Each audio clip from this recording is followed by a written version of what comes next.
America ने पहले Venezuela पे अटैक किया। वेनेजुएला अटैक करने के बाद ईरान और सीरिया पे भी अटैक किया। तो इसके पीछे क्या रीजन है? ईरान और सीरिया पे अटैक करने का क्या रीजन है? और वेनेजुएला के जस्ट बाद ईरान नेक्स्ट क्यों?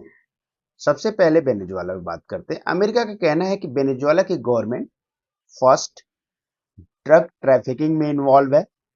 सेकेंड, खुद के रीजन को डिस्टेबलाइज अनस्टेबल करने की कोशिश कर रही है। मतलब अकॉर्डिंग टू यूएस, जो वेनेजुएला की गवर्नमेंट है खुद की कंट्री को अनस्टेबलाइज करने की कोशिश कर रही है।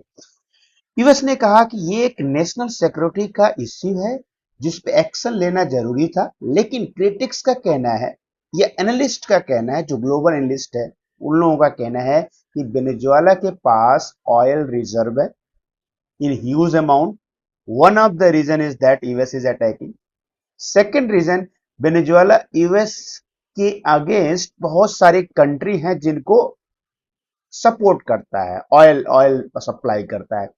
और थर्ड, अमेरिका को अपनी प्रेजेंस बतानी है और ये दिखाना है कि we are the super power. Turning his campaign into a family affair. इस अटैक के बाद क्या हुआ? इस अटैक के बाद रसिया, चाइना, ईरान, कुछ और कंट्री ने इस अटैक को कंडेम किया, ओपनली क्रिटिसाइज नहीं किया, जस्ट कंडेम किया। And there is no military and whatsoever action, so just a condemnation. तो सीरिया का केस थोड़ा डिफरेंट है। सीरिया में क्यों अटैक किया? After Venezuela there is Syria and there is Iran. तो सीरिया और ईरान में अटैक करने का क्या रीजन था?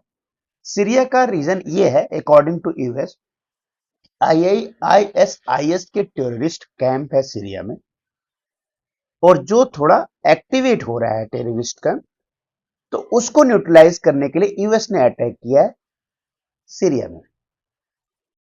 और उसका रीजन ये दिया था, कुछ टाइम पहले आईएसआईएस ने यूएस के 2 सोल्जर को मार दिया था। So that's why this is a counter attack. It's not attack. It's a retaliation. According to US, it's a retaliation to that attack when they killed 2 soldiers of the US. और इसमें America कहता है कि attack ये Syria government के खिलाफ नहीं है, ये एक रिटेलिएशन है, ये काउंटर अटैक है टेररिस्ट को न्यूट्रलाइज करने के लिए एंड सीरियन गवर्नमेंट को स्टेबलाइज करने के लिए। सीरिया में यूएस का टारगेट गवर्नमेंट नहीं है बल्कि टेररिज्म है। तो ईरान का क्या रोल है? अब आते हैं ईरान पे। ईरान और यूएस के रिलेशन काफी सालों से बहुत टेंस रहे हैं, एनिमोसिटी रही है। उसका रीजन है सीरिया में ईरान का इन्फ्लुएंस, एंटी यूएस ग्रुप का सपोर्ट। ईरान हमेशा एंटी यूएस के जो ग्रुप है उसको सपोर्ट करता है in Middle East and in Syria, including Syria. And Middle East में जो यूएस का डोमिनेंस है, जो इसके एयर बेसिस बने हुए हैं, जो डोमिनेंस है, उसको हमेशा ईरान चैलेंज करता है। जब यूएस ने वेनेजुएला पे अटैक किया तो ईरान ने इसको बहुत ही ईरान ने इसको क्रिटिसाइज भी किया in clear word, and Iran says it's illegal and dangerous. और अलग अलग रीजन में मिलिट्री पावर का डोमिनेंस दिखाना चाहता है। अभी तक उसने ईरान पे डायरेक्ट अटैक नहीं किया, it's just a surgical strike, but लेकिन अगर टेंशन बढ़ता रहा ईरान पे और भी अटैक हो सकते हैं। और इसका स्पेकुलेशन ये है कि नेक्स्ट वेनेजुएला ईरान ही बन सकता है। U.S. strikes on Iranian nuclear sites. U.S. President Donald Trump said on Sunday he was weighing responses to the violence, including a military option. But we're looking at it very seriously. The military is looking at it. तो क्या ये Venezuela, Iran and Syria, ये तीनों event connected है? हाँ, in clear words they are connected. ये 3 अलग अलग ज्योग्राफी पे इवेंट हुई हैं but they are connected. Venezuela का इवेंट होने का रीजन है power control and natural resources. Syria terrorism को न्यूट्रलाइज करना, गवर्नमेंट को स्टेबलाइज करना। और ईरान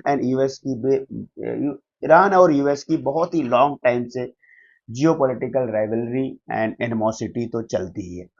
तो यही 3 रीजन थे। अमेरिका का अपना ग्लोबल इन्फ्लुएंस भी बताना है कि we are the global power, और अपने अपोनेंट को एज वेल एज अपने एलाइज को भी दिखाना है कि wherever we want to take action we can take action and we can attack. तो अमेरिका क्या मैसेज दे रहा है? We are super power.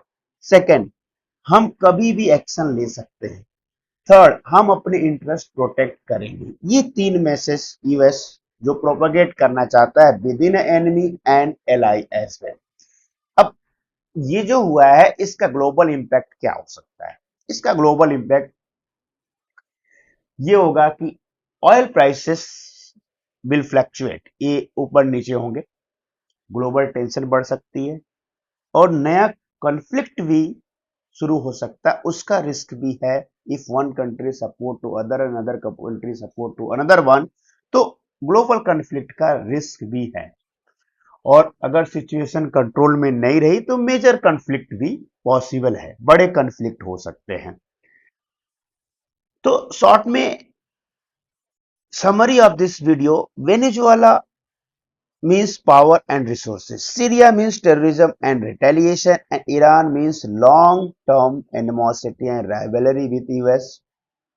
तो एक सिंगल वार नहीं है, it's a three front multiple point pressure points.